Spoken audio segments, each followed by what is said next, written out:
Hey everybody, Breakthrough Health and Life Coach Glenn Hattem here. I'm here with my good friend Joey Gindi. He's a former client and good friend. He's also one of the leaders in the marijuana industry, and he's really making a difference and has a lot to share today. I'm eager to just jump right in, and if you got a pen and paper, you're going to take some good notes down from this conversation. Welcome, Joey Gindi. What's up, Glenn? How you doing, my brother? What's happening, brother? Well, I thought we'd start off by maybe telling a little bit about your role currently in the industry. You and I have been in different roles with one another in our working relationship and our friendship, and also just a lot of respect for what you're doing in your field as a businessman, as a father, and where you're going with leading this huge movement now with your industry. So maybe share a little bit about what you're up to these days, and then we can maybe we'll switch back to maybe how you got started. I think people want to hear that story as well too. Yeah, so currently I'm a owner operator of 2 stores in Colorado, and my role currently in the company is I've taken a little bit of step back this last year out of operations so I can just focus more on like working on the business and really refining what we do.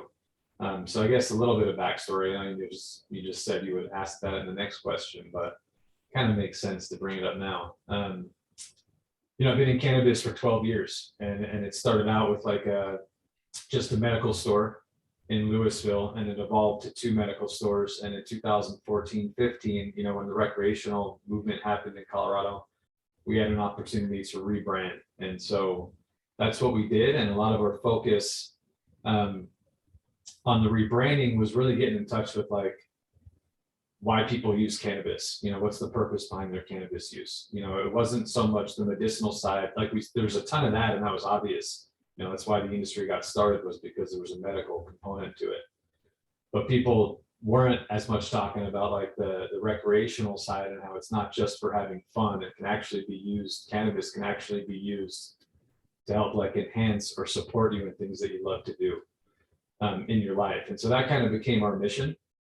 And mostly what I'm doing these days is trying to figure out how to like craft our messaging and work on our marketing and work with my teams to really help deliver that experience to new consumers coming into the market. And so that experience being like, how can we educate and teach people how they can use cannabis in their own lives to support or enhance what they already love doing. So it's just like another wellness tool. Yeah, just like for me, Joe, driving down the highway, I see the signs for your company, Joya, the highway sponsored by you guys. So yeah, you're pretty well known in this community here in the Boulder and Louisville, Superior, all the way up to Denver. And I know for me, like I've used these creams even that have helped with sore muscles, being athletic and running into situations that some of the tools that you guys provide are better than what's out there in other markets. So. Yeah, people don't really relate to it as a tool, as a resource. I tell people like we're not in the cannabis business right now. Like we're in the people business, and cannabis just happens to be a product that we serve up to consumers. And it's really is just another tool. And you can find people that use it every day, morning to night, and you can find people that use it once a day or once a month, whatever it might be. And I think the beautiful thing is when you can start to look at it like a tool and just like a resource to support you in things that you love, you start to kind of change your viewpoint on it a little bit. Right. And might open your mind to like, all right, like how can this support you? And my role's getting people to see that, getting people to see how it might be able to work for them and support them in whatever they're up to. Yeah, and how'd you get into this field? Like, what really drew you in? I know you and I in our meeting, I was working with your father, then your brother, and I know you were in business with your brother. I worked with all your brothers, but tell us a little bit about your story, because I think it's a really interesting one. Yeah, I mean, I got into it. I just graduated from CU Boulder, and I was going to school for architecture. And when I graduated, just like a lot of people trying to figure things out, I had this degree, but I knew I didn't want to pursue a career in architecture. I kind of figured that out in my last year and decided to graduate and get the degree because I was so far along at that point. but I was trying to figure things out, working in a restaurant. My brother Sean called me one day and said he was opening up a store in Louisville, and he wanted me to come on board with him. And so it took me a few months to make that decision, but I made that decision in December of 2009. And that's how I got into the industry. I definitely never saw it as a career or something I would spend my life doing, or something that I always loved cannabis, but I wouldn't say I was passionate about cannabis. Yeah. It was just a product I used with my friends. And here you are at the forefront. I mean, your brother, you guys were at the beginning of this whole march, the whole push for Colorado, and for other states following your lead. So yeah, it was definitely at the beginning, and there was no enforcement division here in Colorado. It was just get your sales tax license and open up. And there was some regulation around like how much flower you could hold, and patients signing you on as like their grower essentially. So there were some regulations involved, but there was no real enforcement division. And back then it was, home growers bringing duffel bags of product to the store, bringing brownies or whatever it might be, for us to sell. And the way we figured out what to sell was by trying it. And so that was kind of like West back then. What's that? It was the Wild West back then. It was the Wild West back then. Absolutely. And there was no, there wasn't a lot of thought given to like what I was using. It was just kind of like, here's brownies, here's cookies, here's cannabis. Like, we didn't know the potency or the test results of these products. It was black market. Then it was kind of like became gray market with us. And if we liked the product, we sold it. And that was that. But that was like my first entry point into this industry. From the get-go, worked with lots of medical patients. And it was fascinating for me to see the broad spectrum of like life that walked through the door. You had everything from like 18-year-old kids who like had some legitimate medical issues to ones that just didn't. They just could get a medical card. So they did, and they liked to smoke. And then you had your business people, you had teachers and doctors, you had ex-law enforcement, you had people from all walks of life coming into shop for a variety of different reasons. And it was really cool getting to understand why people were coming in, what they were coming in for, why they were using these products. And for me, it had always been this thing, like, I just like to get high. But during that period of time, I really learned like people weren't just using it to get high, like they were using it to actually live their life. Like I didn't understand medical cannabis before I got into this space. Right. That was a new concept for me. So here you are now, you're being influenced by all these other purposes, and it's like you can't help but not see what's available to you, and you're being changed by this. Yeah, exactly. I mean, it couldn't help it. Like I said, this using cannabis for medical purposes was just a new concept for me. And I thought people were full of shit when they would say they did use it for medical purposes. I didn't believe them. I remember thinking that too, back in the days. Yeah, and then I got involved in this industry, and over the course of 4 years, before it went recreational, I've taken thousands of patients, and really got to know my patients, not my patients, but patients that shopped in our store, and really got to know them and understand what they were using it for, and what products they liked and how they used it. And they were really using this product to like better their lives in one way or another. And then it kind of evolved. Like it wasn't even just about medical reasons and like diseases or cancer or whatever people might have. Right. There was also a massive wellness component to it. People were just looking to use cannabis for different types of relief, whether that was anxiety and stress. Maybe it was not even relief. Maybe it was for creativity. People love to use it when they were doing art or doing things or exercising. Like I could never imagine before using cannabis to exercise. Right. And then here I am this week, before I went to the gym on Thursday, I smoked an Elevate strain for my store. And I went to the gym and I forgot I smoked. And it was a great workout. Wow. It was my chest day. And I gave you a hard workout and it was a great workout. Well, that's good to know. Yeah, and it was a great workout. Like this whole cannabis and exercise thing is new for me in the last probably 4 months. Was the first time I really started to explore that. But here I am, like, serving medical patients and then like recreational patients, customers on the wellness side, and really seeing like people are using cannabis for overall wellness in one way or another. So let me ask you this, like you have your own personal experience of how, you used it and maybe could get almost wound up out of control to where it's not yielding the benefits. Yeah. And then you got this other side where it can be really helpful for one's wellness. Yeah. And somewhere, I guess, in your industry, you're watching people come in the doors and who's buying the product and how they're buying it, why they're buying it. And you're seeing probably these different groups of folks that some are benefiting and some are taking things a little too far, or you can see where you were at one time. Yeah. And I really love for you to, I think our audience would really love for you to speak about what you're wanting to see, wanting to create, and where things are going now with this new vision you're birthing, and that's being asked for by the industry. And you're charging out in front of everybody, and I think it would be just this would be the place to share it.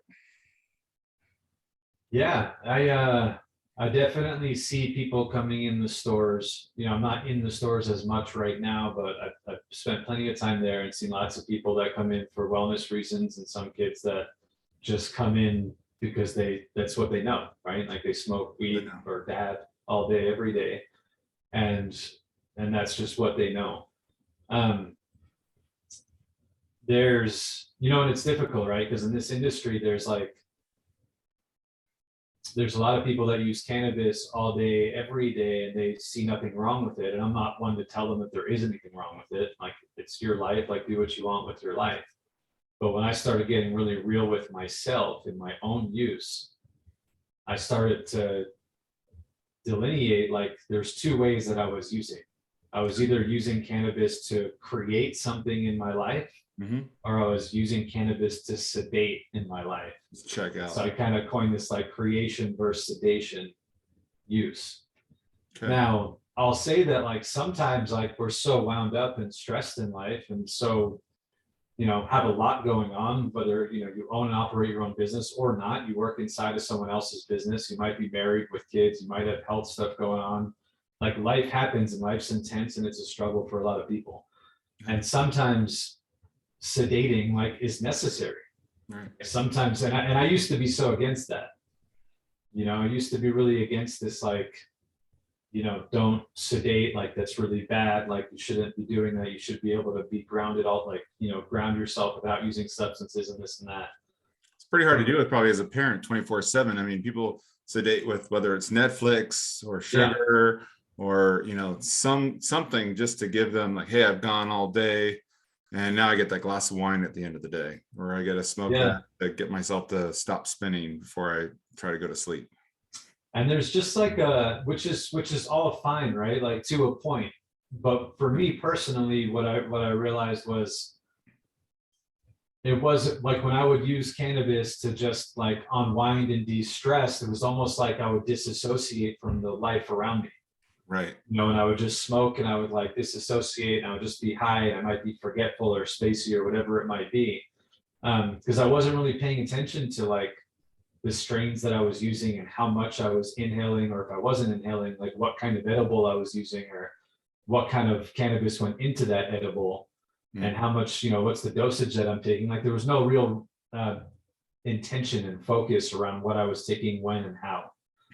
Or impact on your world. It was just like, like there was a lot of times I'd come home from work, and I imagine a lot of people do this as well. Like a lot of customers or a lot of people out there, like they're stressed from work, they get home, they grab a strain, and then it doesn't matter necessarily which one, they take a hit or two or three, because they just want to like relax and like unwind from that day and settle in.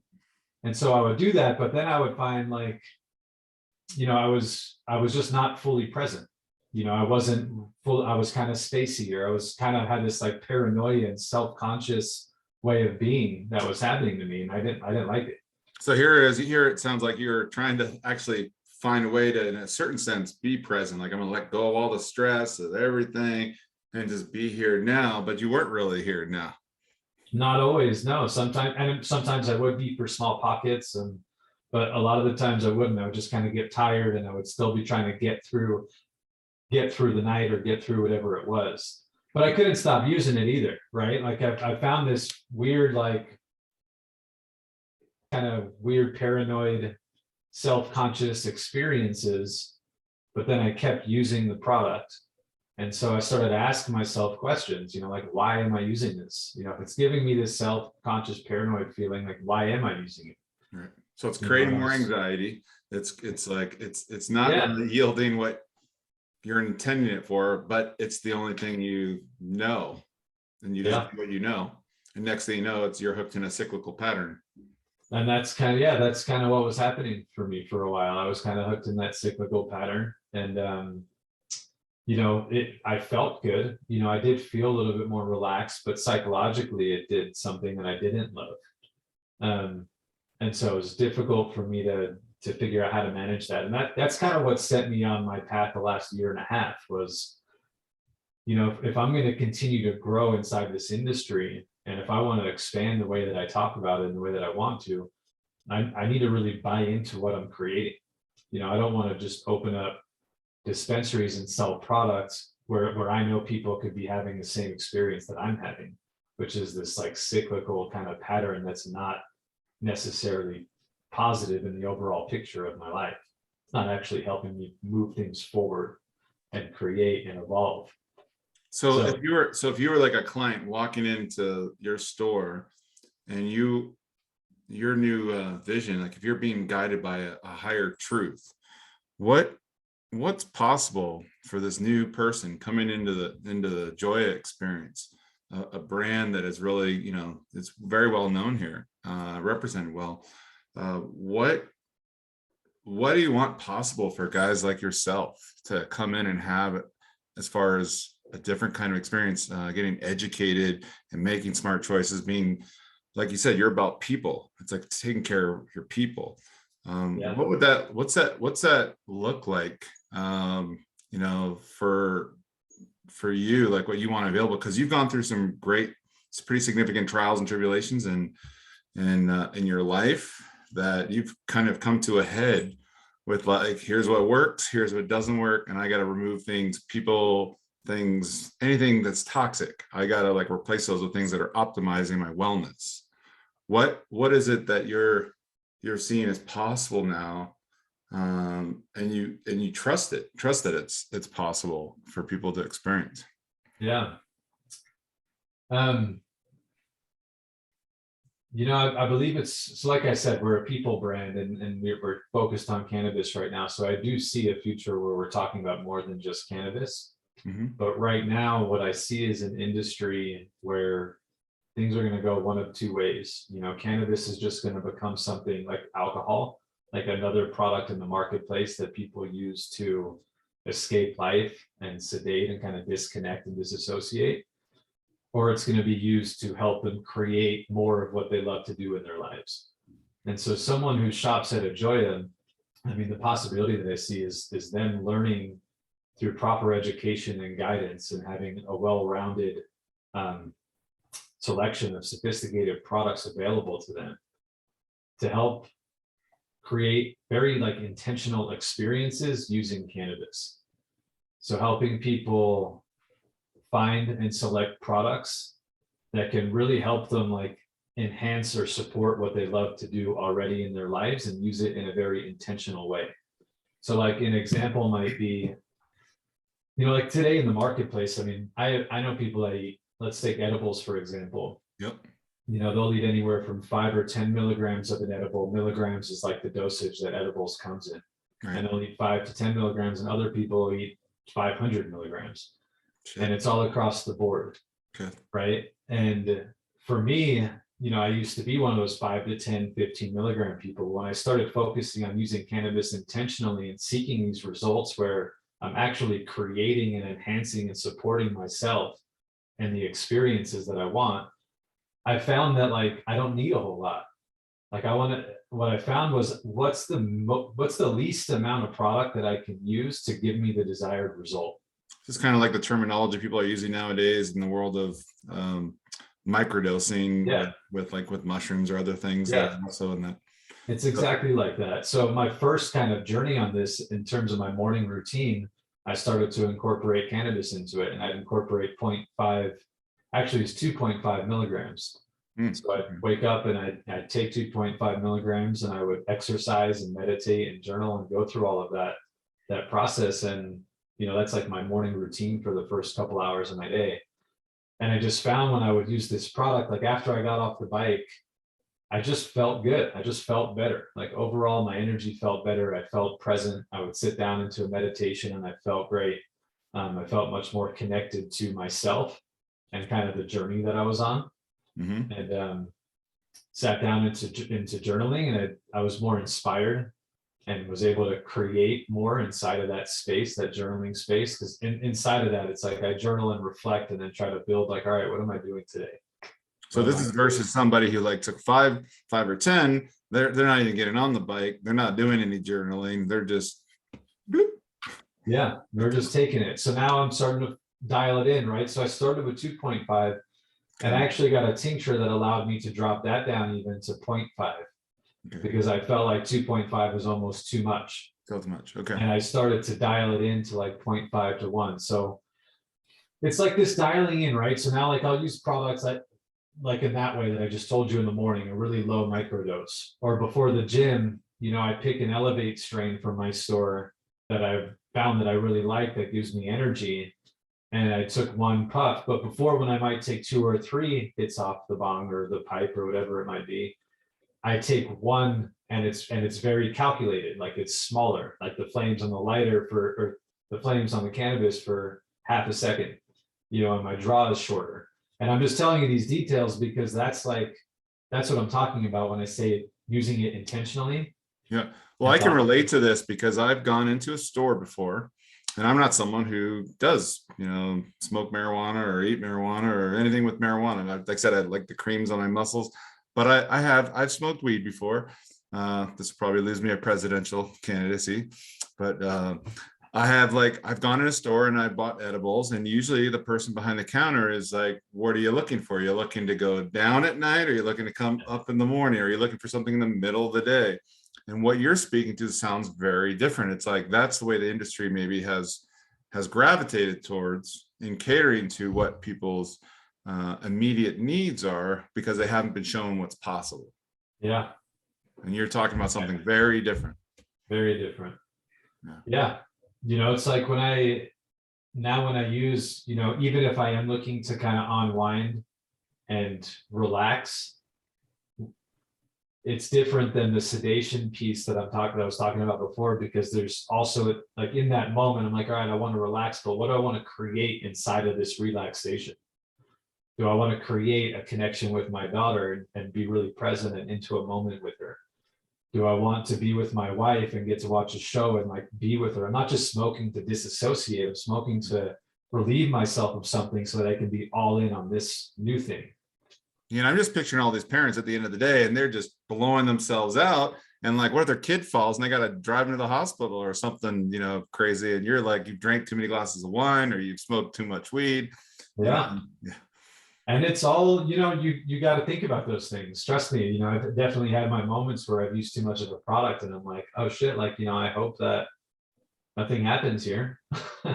But that's also the point of being very intentional and thoughtful about how much you're using and what your body can handle. I could, smoke 5 rip hits off of something, and I could eat 10 milligrams of something. But I don't need to get the result that I want, because now that I'm focused on the results, I know what I need to get there, or what I want to get there. Right. If that makes sense. Whereas before I was just kind of taking something and going about the day. I think it does. And I think it's hitting the audience as well too, hearing this, and inspired. And then I'm curious as to what steps or measures you're looking at taking with how you guys have done business, how the industry does business, how you're going to implement these principles, and that type of service to people that are just come in, in and out of your door, showing a driver's license, Yeah. and wanting to walk up to the counter and just buy their upper, their downer, and Yeah. how can they be re-educated, introduced, and how are you envisioning taking care of people? It's a great question. I started out this call saying I kind of pulled myself out of operations to focus on this bigger picture stuff.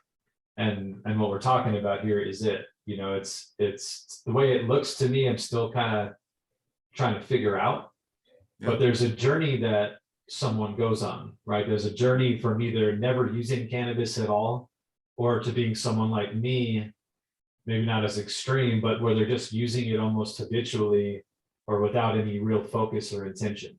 It's just to like de-stress. And there's a journey that they go on to get from like here to here, where they're using it in very thoughtful, intentional ways, very focused ways. They're using it for creation, they're using it for connection, they're using it for consciousness, they're using it in a variety of different ways that are very focused and intentional. And so there's a journey that they need to go on to get from here to here. Right. And what I want to build out is that customer journey. Like I want to guide people and take people on that journey. I mean, you can show up at a Joya to shop and buy your product, and you can get great guidance from our sales consultants on different products to use. You can have great conversation on how to use the products, even talk about some of the stuff we're talking about here to get people to think a little bit differently about it. Mm-hmm. But there's another level of service that I want to provide, where there's a lot more coaching and guidance and working with someone at a deeper level to help them figure this out. Whether that's a curriculum or a journey through an application where they can track different things, weekly check-ins or weekly calls. There's a lot of different things I've thought about and things that I want to build out, and we're just not there quite yet. But that is what I see in the future. What I'm hearing is, if you can track it, you can manage it. So if there's some way that someone can go through a process, whether it's maybe in person with someone or via app, the whole idea here is you want to take care of your people. You want to educate them, empower them with the tools, the right tools, the right safe dosages to be in alignment with what their goals are at the time. You might have a goal that's partially, I got some stressful things going on in my life right now. And at the same time, if I can get more creative with my projects or my work, the other things, or my relationships, that's actually going to alleviate a lot of the stress. And so now my journey is changing its needs. And so now what are the adjustments there appropriately? Is that what I'm kind of hearing? So, okay. Yeah, that's it, man. It's that journey and giving people the education, the resources, and the tools that they need to go on this journey for themselves. And it's not the same for everybody. It's going to be different for different people. Like, no matter how much people try to tell you that this product will give you this result, at the end of the day, it's too complex to be able to do that right now. Like the way that cannabis interacts with our bodies and our own endocannabinoid system, which a lot of people don't even know that we have. Yeah. Can you explain that just a little bit? Yeah, I mean, we have an endocannabinoid system, which is a major system inside of our body that runs from head to toe, and it helps create homeostasis inside of our body. So it helps regulate all of the other systems inside of our body, our digestion, our immune, whatever it might be. It helps regulate all of that. And your body actually produces endocannabinoids, and which are where the name in cannabis came from. Cannabinoids, THC and CBD and CBN, and all of those came from the reason why they came up with cannabinoid was because it mimicked the endocannabinoids inside of your body. I might actually have those reversed. I think cannabis cannabinoids were discovered, and then the endocannabinoid system was discovered in like the 80s or 90s. So this discovery is really not, if you look at it, not that it's pretty new.